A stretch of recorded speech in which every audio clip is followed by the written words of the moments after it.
নিশ্চয় নিশ্চয় সামালকে সামলে শুনলেই তো যাচ্ছি বাবা।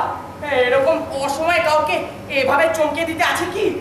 বাবা গলা দিতে করে মধু চড়ছে। হ্যাঁ তেমন শেয়ালের মতো হাঁটছিলে কেন? এই দেখো বেশি কপছিও না। তুমি নিজে এমন কিছু মেগাস্টারের কার্বন কপি নাও। অন্যের হাঁটাকে শিয়ালের মতো বলার আগে নিজের হাঁটাটাকে একবার ভিডিও করে দেখে ঘরে সাজিয়ে রাখ। এই বর্ণমের গুতো এই পেটের মাংস সব মাটিতে মেরে ফেলবো। ওরে বাবা, আপনি যে সশস্ত্র সহিংস্র সেটা আগে বলবেন তো দাদা। ব্যাপার মুখ দিয়ে দাদা ডাক বেরোয়েছে। শুধু দাদা কেন, অস্ত্রওয়ালা লোক খেপা লোককে মামা কাকা মায়ের বাপ ঠাকুরদা পর্যন্ত বলতে হয়। তা বলো তো তুমি কে? আমি আমি মানে খুব পুরনো লোক, ঠিক এই আমলের না। আমি হলাম আপনার। আরে বাবু চোর বংশ তো খুব পুরনো বংশ, পেশাটাও খুব পুরনো। চোর? হ্যাঁ না, ঠিক চোর নয়, তবে বাহক বা পথপ্রদর্শক বললে আমি আপত্তি করব না। বাহক? হ্যাঁ।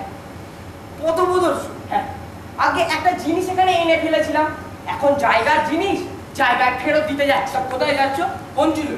আগে শখে যাচ্ছি। বুঝলাম আপনি ঠিক পেত্তই যাচ্ছেন না, কিন্তু মা কালীর দিব্যি বলছি এ কথায় কোনো ভেজাল নেই। আমি মানছি। হ্যাঁ সবকে যাবে, সশরীরে সবকে যাবে। দমের বেড়া যুধিষ্ঠির দেখবে দেখবে সে অন্য পাশে ভাতগুলো এখন ভূমি করিয়ে দেবো। শুধু হাতে কেন, আপনি আমাকে ভাতেও মারুন, তবু বলতে আপত্তি নেই যে আমি সবকেই যাচ্ছি। আপনি যদি একটু মানে যাওয়ার অনুমতি দেন আর কি। আচ্ছা তোমার হ্যাঁ যাচ্ছে। তোর নামটা বলো তো। ভগীরথ। ভগীরথ? হ্যাঁ ভগীরথ না, এ নামে তো কোনো দাগি চোরে তলাটা নেই। সবই নয় আবার বলি, আমি চোর নই, এই এলাকার তো কেউ নই। ও বেপাড়ার মুখকে পাড়ার হলেও না একটা ক্ষমা কেনার ব্যাপার থাকবে।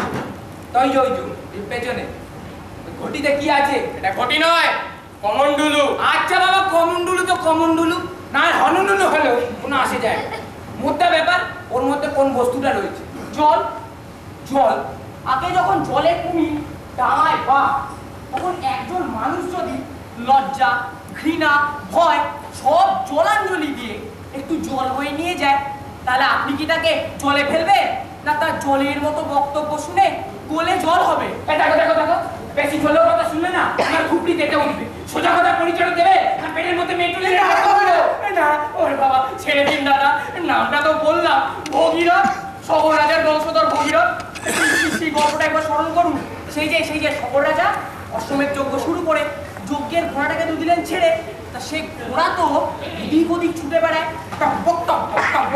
আচ্ছা আচ্ছা বুঝেছি বুঝেছি, এবার তোমার বক বক বক বক বক বক বক বক এগিয়ে নিয়ে যাবে।